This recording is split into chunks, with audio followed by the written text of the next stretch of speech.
What is up, guys? Welcome back to another episode of the Danny DeBrito podcast. Today, we're going to do a deep dive on how to complete a personal audit on your entire life. So I made an episode a few episodes back, which was talking about the top 3 things that you can do to improve your life today. One of those was completing a personal audit. The second was developing a roadmap to address some of the areas of deficiencies and emphasize some of the strengths in your life. And the third was to execute that roadmap and iterate along the way.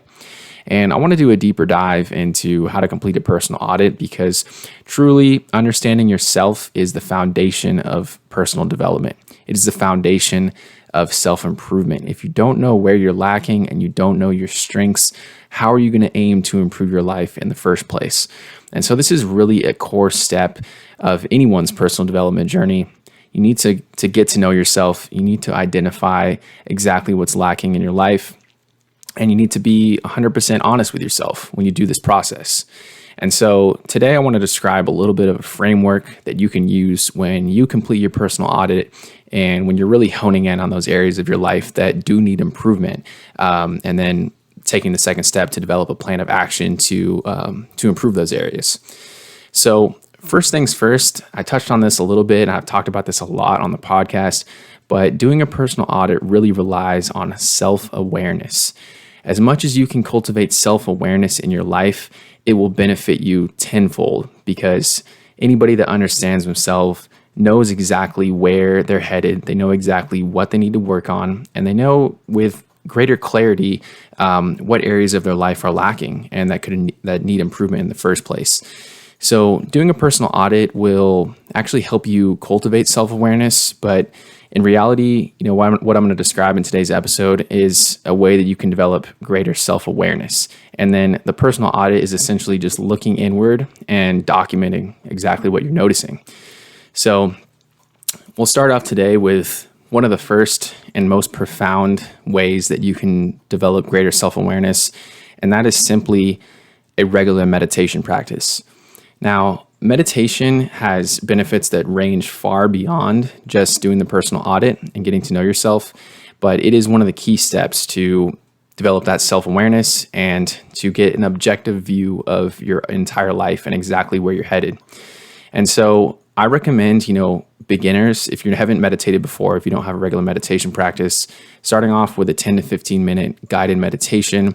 And there's actually meditations out there, if you go on YouTube, or use Calm or Headspace, that are focused on developing self-awareness, that are focused on developing a greater ability to concentrate, or meditations for positivity. There's different meditations that have different intentions.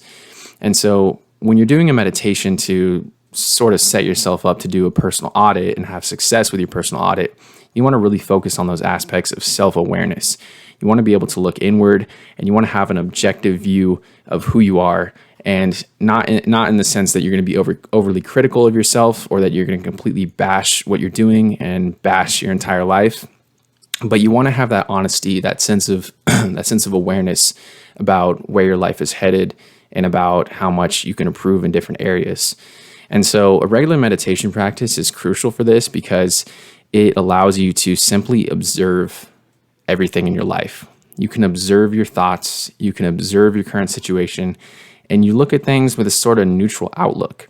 And in doing this, as you do this over and over again, if you meditate regularly in the morning and you're able to have that sense of being at a bird's eye view and looking down on your life and seeing exactly how things are moving and sort of look at it at a 30,000 foot view, you're able to develop an ability to identify areas that need improvement. And so regularly meditating and noting what you observe during those meditations is a crucial part of your personal audit because it reinforces self-awareness and it helps you improve in that specific area of your life.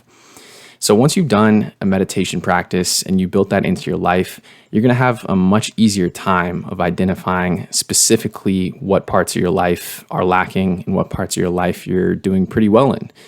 So I highly encourage people to start a meditation practice. So there's many benefits to this. I'm not going to dive into all the benefits. There's many benefits related to gratitude, to your ability to self-reflect and in your relationships with other people. But specifically today, when we're talking about a personal audit, the meditation practice is crucial for developing self-awareness, which is a core part of your personal audit. So once you've done several meditations, you've allowed yourself that space to take a step back and look objectively at your entire life. What you can do next is make a running list of areas that need improvement and areas of strength in your life. And what I like to do is focus on 5 different areas of health. I call these the 5 pillars of health. If you listen to this podcast at all, you know that I'm huge on holistic wellness. I'm talking about improving every single discrete area of your life and taking steps to move the needle in all those areas as much as you possibly can. Because a lot of times people emphasize just physical strength. A lot of times people just emphasize gaining as much knowledge as you can through books and research. But in reality, we are dynamic individuals. We need to touch every single possible area of our life, from social dynamics to physical health to our intellectual capacities. And so that's why I always emphasize 5 pillars of health: mental, physical, spiritual, emotional, and financial. So when we're doing our personal audit, we've done a meditation, we've either done a few or we've made it a regular practice. So we're developing a better sense of self-awareness. We're able to take a step back, look at our life objectively, and see how things are moving. You know, almost like you're moving pawns on a chessboard. You're the chess master, and you're looking at your life like, what is my current situation? How are the pieces laid out on the chessboard of my life? That was the first step, right? Doing the meditations to cultivate a greater level of self-awareness. Next, you want to take that and apply it to the 5 pillars of health. So first things first, get out a notepad, write down mental, physical, spiritual, emotional, and financial. Have those be your 5 categories that represent the overall life journey that you're on. These will cover almost everything in your life. And go through each of these, and I want you to write down 3 strengths and 3 weaknesses under each of those categories.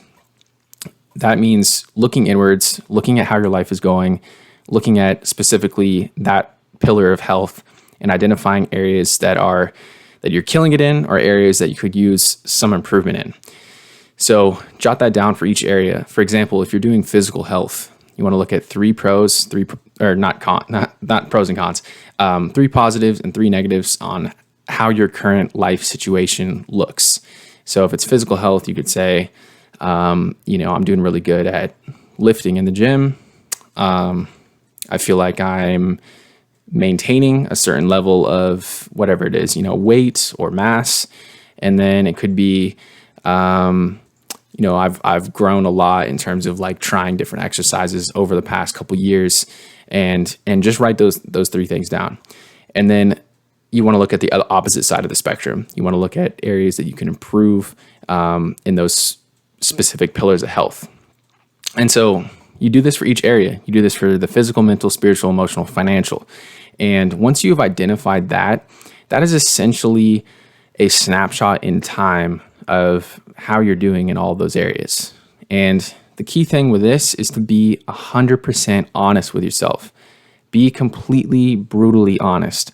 Because if you're trying to sweet talk yourself in the personal audit, or if the ego gets in the way a little bit and you say, oh no, I'm crushing it with physical health, I don't have any room for improvement, that's not going to serve you. That is not going to do you any good at all. You're basically just going to be setting yourself back. And so you have to be 100% honest with yourself when you're doing the personal audit.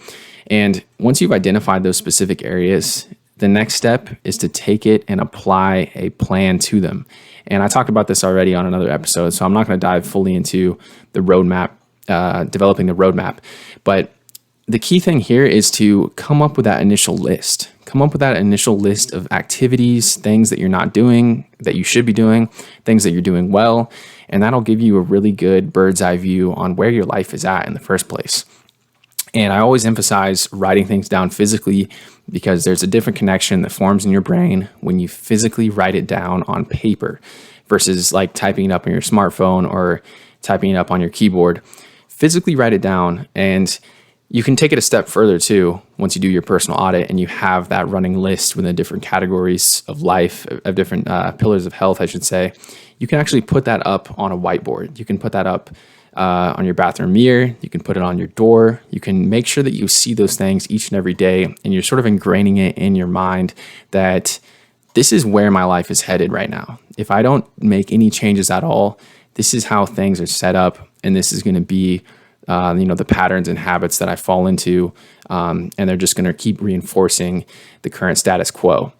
So that's really it, guys. Developing self-awareness, number one, and then number two, to take a really hard look at each of those different areas of your life, identifying strengths and weaknesses in each, and then that will give you a good framework to identify areas that you need to work on.